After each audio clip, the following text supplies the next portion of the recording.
If you own a home, you also have an insurance policy, whether you realize it or not. And hopefully you realize it, because there could be a lot of things on there that your insurance covers and you may not be aware of. A lot of times people think just about their insurance premiums, but not about what the insurance actually covers.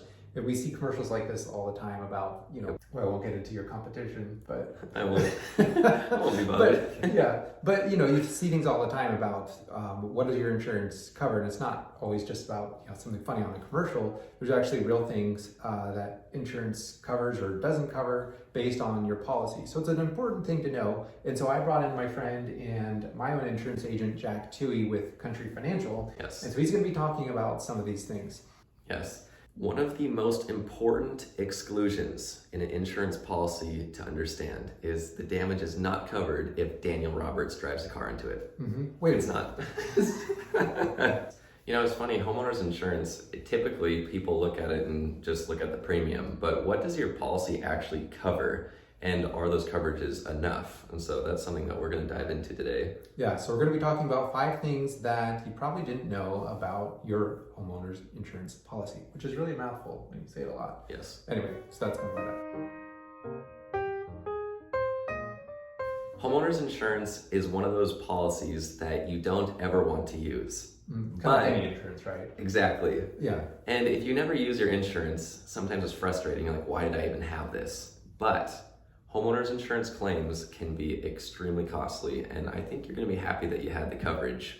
Yeah, well, and it's funny because I tend to be a pretty risk-tolerant person with my own personal life, not with my clients. But I typically think, what are the odds of that happening to me? But the more I've gotten to learn and the more I've actually seen things happen, the more I realize, oh man, insurance is actually really important. Yes. So, Jack, what are some of the things that that insurance covers that people might not be aware of? Yeah. The most common insurance claim that I get is water damage. And this one sometimes can be confused. Water damage, it can honestly scale to anything. But what a homeowner's insurance policy covers is accidental and burst damage. So if you're thinking of terms as water damage, that's going to be like your washing machine or maybe a pipe that cracks. Yeah. So say a pipe's been leaking for years and there's dry rot and stuff, is that going to be covered? That's a great question. Anything related to dry rot or mold is typically not covered in a homeowner's insurance policy. And this spans across any company because the damage has been incurred over a course of maybe 3 to 5 years or probably even months. And that's something that's going to fall on the homeowner to make sure is not happening. So basically it's a homeowner's job to make sure that their house is in overall good condition, that there aren't pipes leaking. But if something sudden happens, that's covered in all the everything related to that. Okay. Absolutely. If your pipe bursts or your washing machine freaks out and leaks through the top floor of your house, that is absolutely covered. Definitely call your agent, regardless of if you think it's over time or immediate. So what are some things that people can, knowing this, that they can do to hopefully prevent having to get a claim? What are the most common things that people typically see that happen? A lot of times it's just doing super simple due diligence tasks, like just checking to see if the hose on your washer is hooked up, maybe checking some of those pipes when you got an inspection on your house to see if they're still intact and in good condition. It doesn't take a long time, but it's worth it. It's one of those things that's easy to do and it's just as easy not to do. Yes. So this is a reminder to do it, so check those things. One of the other ones actually is water heater. I just saw this, my neighbor actually, thankfully their water heater was in their garage, but if you leave for an extended period of time, turn your water heater down, because if it stays at a high pressure, sometimes the pressure relief valve can trigger and it'll just dump. So imagine if I'm triggered right now. So imagine you just take your garden hose and just kind of leave it in the top floor of your house for a week. And imagine what's going to happen. Now, thankfully, something like that would be covered, right? Yes. Because it's accidental and sudden. But at the same time, you don't want to be out of your house for several months or weeks, whatever it might be, while that's getting fixed. Yeah. Another one that is fairly uncommonly thought of, but very important, is your irrigation system. Every fall, you have to turn your irrigation system off, and every spring, you turn it back on. And sometimes, especially in the spring, when I see people turn on their water, they turn it on too fast, and that's when a pipe busts. Okay. So what's too fast? So when you're turning water on, if you can put the pressure at about 25 to 40% and let that fill throughout the line, that's going to prevent a sudden burst or damage caused in that line. So when I turned my water off to check it and then I turned it back on really fast, I might have burst a pipe in my...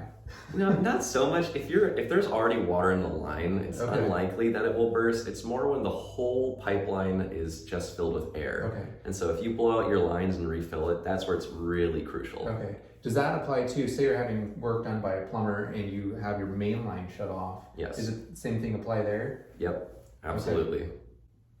Period.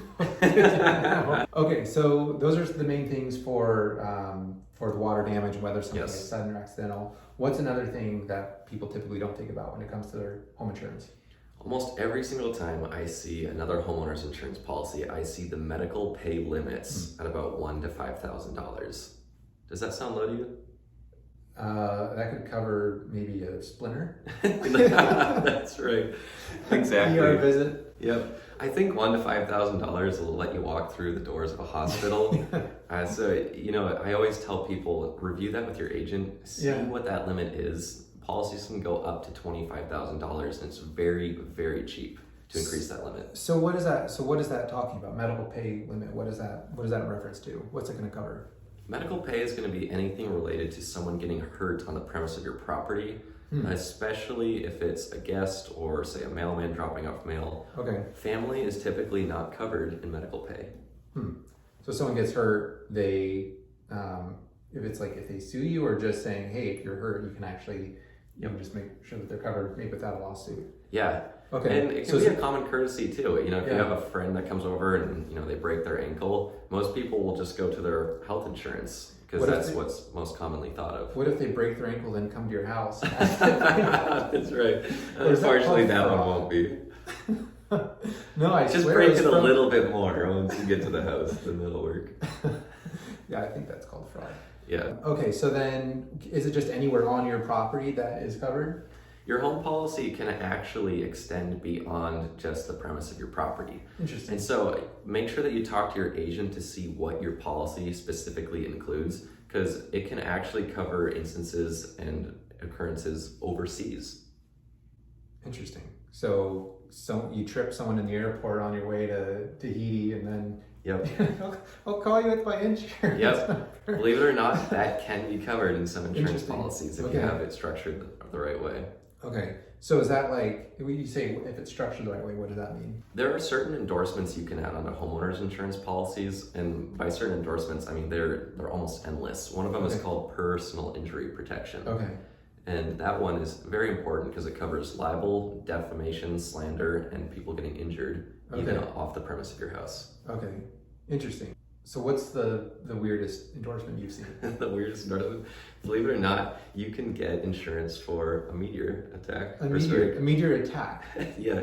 If the meteor, and you know what? There's actually alien abduction insurance, so maybe the meteor had aliens in it, and so that's part of the attack. Or maybe the aliens sent the meteors. That's true. I like to think that they're in the meteor. Yeah. I like to think that aliens are friendly. Well, then they wouldn't be in a meteor. Oh, that's true. So I don't sell that insurance, and a lot of people don't, but you can get it. Okay, so what's another thing that people typically don't think about when it comes to insurance? One of the easiest things to prevent a homeowner's insurance claim if you bought a new house is you always have an inspection. Mm-hmm. Read through that inspection. Sometimes you can catch little things like, there's a tiny bit of mold in the attic. And it might not be a concern now, but in 5 years, that mold could really spread. Yeah, no, that's a really good point, because often when I go through a homeowner's inspection report with a buyer, we have all these things. Some things we ask for to be fixed or whatever, and the other things we talk about, okay, how are you going to take care of this down the road? And that might be a good thing for me to actually follow up with people and say, hey, remember those things? Did you ever take care of them? Because when you're moving into a home, I just actually recently did a video about, like the vents or the filters for your air system. It's like so easy not to do the things that you should do. So, so this is another reminder. So if you haven't looked at your inspection report and there are some things on there that need to be fixed, you might want to check this out. And I love what you said about things that you said you were going to fix, but you never really did. Yeah. I'm guilty of that too. The inspection report seems to have way more things in it that are necessary. Yeah. But, when I bought my house, we said we'd do the repairs. We got a seller's credit. Yeah. And we didn't do a lot of those things. Yeah, sure, it's fine. These things fix themselves, right? Yeah. I'm telling you guys to do this, and I'm guilty of it myself. This is how common of an issue it is. Yeah. So, but with that, there's things like as you go along, you need to take a look at your insurance again, right? Yes. So like, don't just like, it's not like you buy your house, your insurance policy's set, and then you're just good. Like there's times you need to reevaluate. Yes, absolutely. Reevaluation of your homeowner's insurance policy is super important. And if you're not meeting with your agent, I say at least once a year, I'd make sure that you reach out to them and see if that can happen. Because if you remodel your house, if you get a new roof, maybe if you build a storage shed in the backyard, or possibly you replace all of your floors with new bamboo. I don't know about that unless you tell me. Right. Yeah. And that's, I think it's the thing too, is it's just things you don't think about, that you just think your insurance policy is going to cover everything. But I recently had a friend who, she had a rental home that burnt down. Wow. And they had insurance, but it hadn't been updated recently. So it didn't have the coverage that they really needed. Yeah. That is unfortunately a very common issue. People getting their house rebuilt back, but not to the like quality that they wanted to, just because they got new granite countertops, brand new oak cabinets, but those were never listed in the policy, so we can't cover that. Yeah. Here's an interesting one. I'm gonna ask a question to you, yes or no. Is earthquake and flood covered on a home policy? I'll give you a second. No, it's not. It is not, absolutely not. Because I actually, flood insurance is one of those things that everyone tries not to have to pay for. Yes. So if your home is in a flood zone and you have to pay for flood insurance, then people always kind of freak out because no one wants to have to pay. Because flood insurance can be kind of expensive. It can be. Yeah, depending on where your home is elevation-wise, if it's in a floodplain. Yes. What about earthquake insurance? Earthquake insurance covers earthquake, believe it or not. Oh. And it is not listed in a policy. You have to add the endorsement. And so if your house is damaged at all by an earthquake, especially if your house is your only asset, that asset is now not covered. And here's one of the interesting things too, is so homes built before, oh gosh, I don't want to say the date because I might get it wrong. I want to say 1974 and even more recent changes to make new homes more resilient to earthquakes. So if an earthquake comes, your home's less likely to be destroyed. But the thing is, if you have an older home that basically is grandfathered into not having to have those same strict requirements, I'm guessing that earthquake policy might be more. Well, is it going to be more for the earthquake policy if your home is older and doesn't have the same seismic standards? That's a difficult question to answer, but typically the older the house is, the more earthquake coverage could be. Now, at the end of the day, you need to just get a quote from your agent to see what it will be, but that is a logical assumption. You know, we often, again, kind of think, well, actually, a few years ago, there was the big thing in the news about, oh my gosh, Cascadia hadn't happened in this time, and everyone freaked out about insurance for like a year, right? And like, oh my gosh, earthquake and everything, and then it kind of like calmed down because it wasn't like this new sensational headline. In a few years, it probably will happen again, where everyone's like, oh my gosh, it's been 10 more years since this huge earthquake has happened. It's even more likely. But it's one of those things that it's just easy not to think about, and it's like, well, do I want to pay for this or not? And we were actually talking about, there's the potential that if an earthquake was big enough that did destroy a lot of homes, that maybe the government would step in and call it a disaster zone. There could be some federal relief or state relief, but that's another gamble that do you really want to bankrupt the government coming in and bailing you out? Yeah, that's a tough one. If the Richter scale is tipping past 9, I like to think that we're in pretty rough shape here. But always in the one. I think if it's 8 or lower, and I'm not a geologist or I don't study earthquakes, I think that I think we're going to be okay with just the way homes are built in Oregon. Yeah, but it's still something to consider, especially if you have a nice house. If you have an expensive house and you have the funds to do so.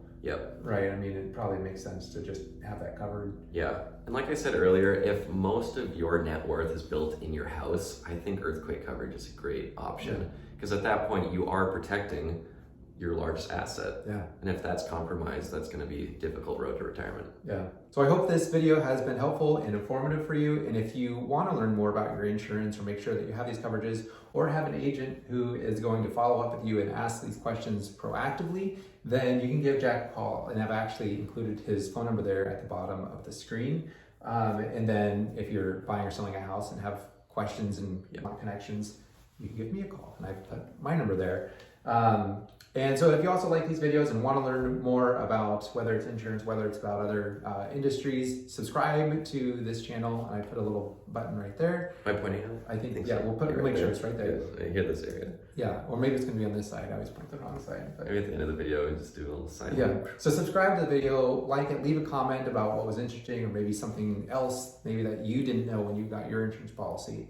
And we'll catch you in the next video. Thanks, guys.